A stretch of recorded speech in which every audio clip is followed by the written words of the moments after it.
Motor circuit calculations involve several critical steps to ensure safe and reliable operation. While standardized examples provide a valuable framework, they often omit specific details such as raceway types and sizes. This omission is not an oversight, but rather a deliberate choice that allows for broader applicability and promotes a deeper understanding of the underlying principles. Let's delve into the reasons why. Firstly, consider the vast array of motor types, horsepower ratings, and application scenarios. Each motor installation presents unique requirements based on factors like voltage, current, duty cycle, and ambient temperature.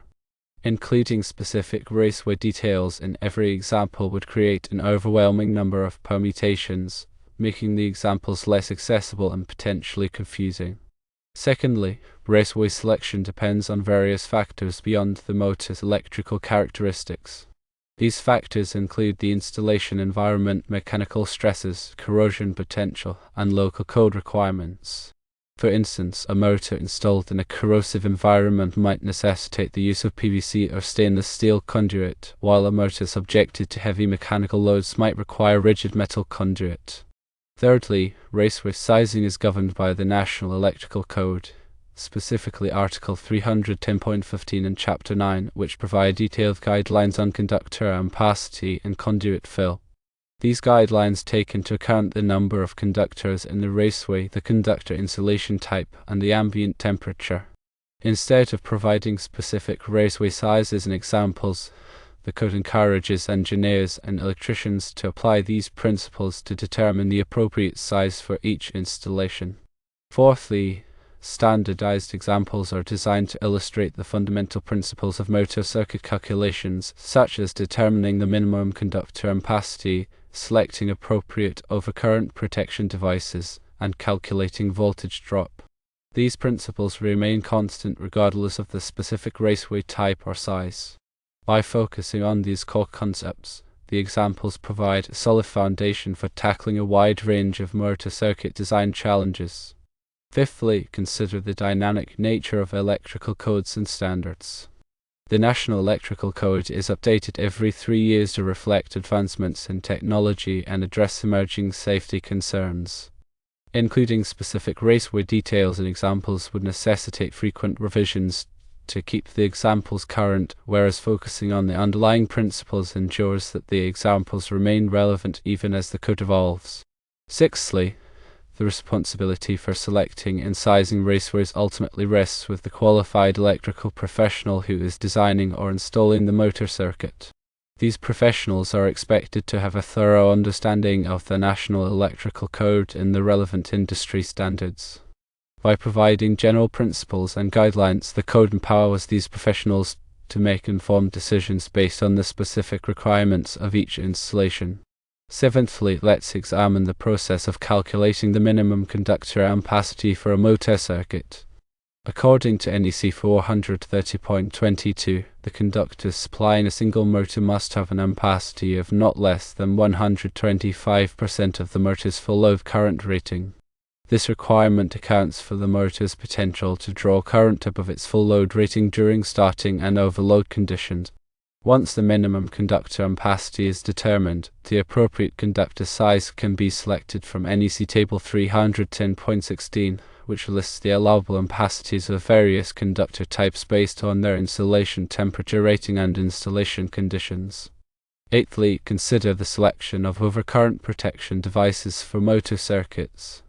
Motors are typically protected by a combination of overload protection and short circuit protection. Overload protection is designed to protect the motor from damage due to prolonged overcurrent conditions, while short circuit protection is designed to quickly interrupt the circuit in the event of a fault. NEC 430.52 provides detailed guidelines on the selection of overcurrent protection devices for motors, taking into account the motor's full load current, starting current, and service factor. Ninthly, raceway fill calculations are governed by NEC Chapter 9, which specifies the maximum allowable percentage of the raceway's cross-sectional area that can be occupied by conductors. The allowable fill percentage varies depending on the type of raceway and the number of conductors. For example, for 3 or more conductors in a raceway, the maximum allowable fill is typically 40%. To perform a Raceway fill calculation, the cross-sectional area of each conductor must be determined using NEC Chapter 9 Table 5. The sum of the conductor areas is then compared to the Raceway's internal area to ensure that the fill percentage does not exceed the allowable limit. Tenthly, voltage drop is another important consideration in motor circuit design. Excessive voltage drop can reduce the motor's performance and efficiency, and in extreme cases, it can even damage the motor. NEC 210.19a on FPN number 4 and 215.2 A3 FPN number 2 recommend limiting voltage drop to 3% in branch circuits and 5% in feeders. The voltage drop in a motor circuit can be calculated using Ohm's law, taking into account the conductor resistance, the motor's full load current, and the circuit length. If the calculated voltage drop exceeds the recommended limit, the conductor size must be increased to reduce the resistance and minimize the voltage drop.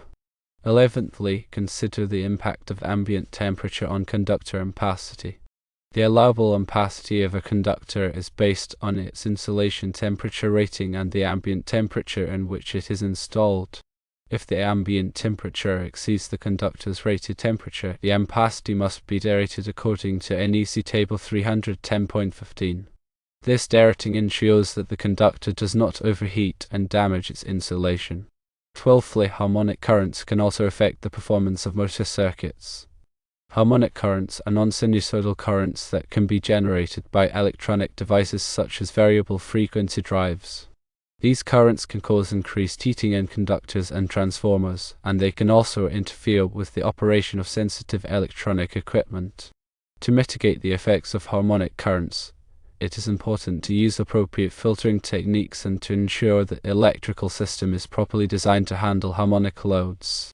13thly, grounding and bonding are essential for ensuring the safety of motor circuits. Grounding provides a low impedance path for fault currents to flow back to the source, allowing overcurrent protection devices to quickly interrupt the circuit in the event of a ground fault. Bonding ensures that all metal parts of the electrical system are at the same potential, minimizing the risk of electric shock.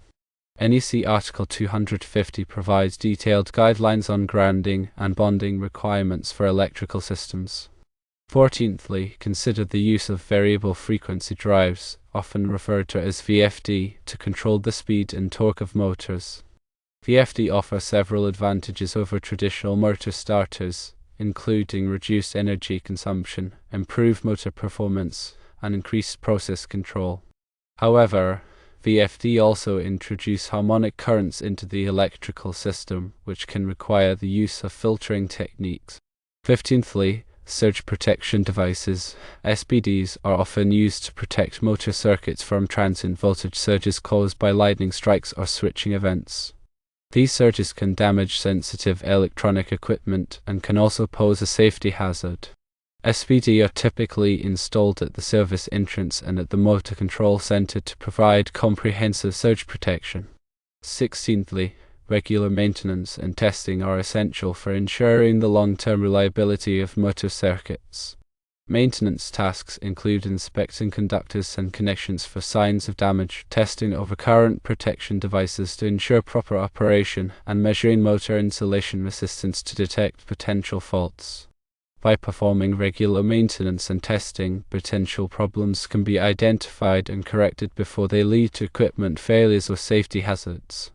17thly, selecting the appropriate motor enclosure is crucial for protecting the motor from environmental factors such as moisture, dust, and corrosive substances. Motor enclosures are classified according to their degree of protection against these factors, with NEMA ratings providing a standardized system for classifying enclosures.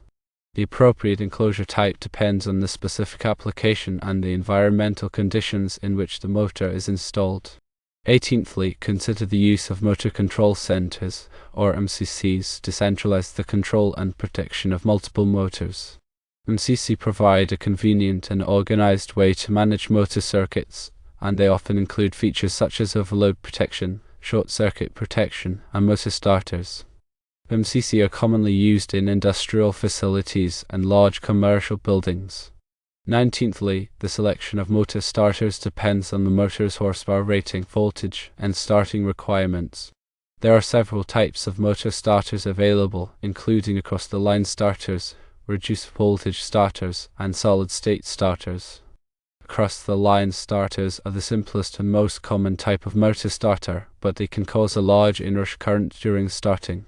Reduced-voltage starters limit the inrush current by applying a reduced voltage to the motor during starting.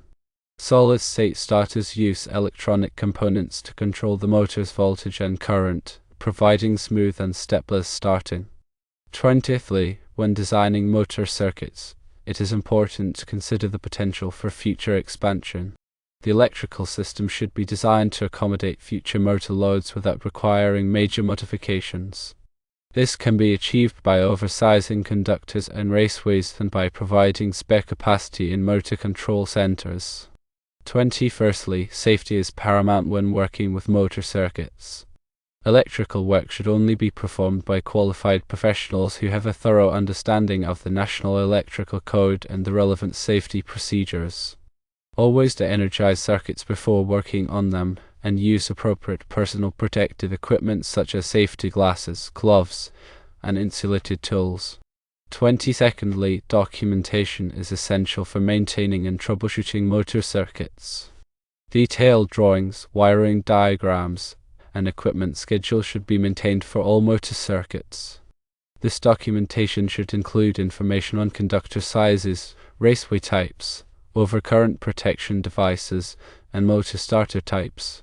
By maintaining accurate documentation, it is easier to diagnose and repair problems when they arise. 23rdly, consider the use of energy-efficient motors to reduce energy consumption and lower operating costs. Energy-efficient motors are designed to minimize losses and maximize efficiency, and they can significantly reduce the energy consumption of motor-driven equipment. In many cases, the cost of an energy-efficient motor can be recovered through energy savings over the motor's lifespan. 24thly, when replacing an existing motor, it is important to select a replacement motor that is compatible with the existing electrical system. The replacement motor should have the same voltage, horsepower rating, and frame size as the original motor. It is also important to ensure that the replacement motor is compatible with the existing motor starter and overcurrent protection devices. 25thly, consider the use of power monitoring systems to track the energy consumption of motor circuits. Power monitoring systems can provide valuable data on motor performance and energy usage, allowing for identification of potential energy savings opportunities. These systems can also be used to detect abnormal conditions such as overloads and voltage imbalances, allowing for proactive maintenance and troubleshooting. Therefore, while standardized examples provide a valuable starting point, engineers and electricians must apply their knowledge and experience to select and size raceways that meet the specific requirements of each motor installation.